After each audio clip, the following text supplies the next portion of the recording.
Balhog karon sa prisuhan ang lalaki human na aktuhan sa pagpangawat og mga cellphone sa General Santos City. Ano ang report ni Abby Caballero?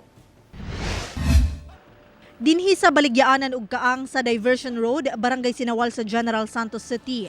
Naaktuhan nga nangawat og cellphone ang 50 anyos nga si Marshall Maribao, taga Barangay Labangal ning syudad.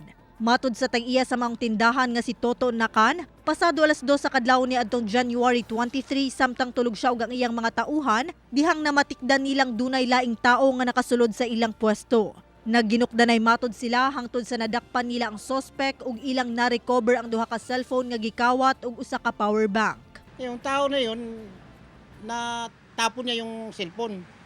Naiwan niya sa daan yung mga cellphone. Hanggang sa yung mga paso, pinanumba niya para hindi mahuli, para magkaharang sa nag-aabol sa kanya. Maliit yun na sila kung nananok na ba't sa atong katulugon, mao po na i-penetrate sa atong mangawat sa atong mga butang. Sa karon nakakustudiya sa Macar Police Station ang suspect. Gibutsyag niini sa otoridad nga duna siya usa pa kakaubanan nga nakaikyas. Ginapangita na kini karon sa kapulisan. Samtang desidido matud pa ang tag-iya sa maong tindahan nga mopasaka gayud og kasong theft batok sa suspect. Baka ulit-ulitin pa yung trabaho niya yan. Marami pang mabiktima. Kauban si Bong Vicencio sa kamera. Ako si Abby Caballero para sa One Mindanao.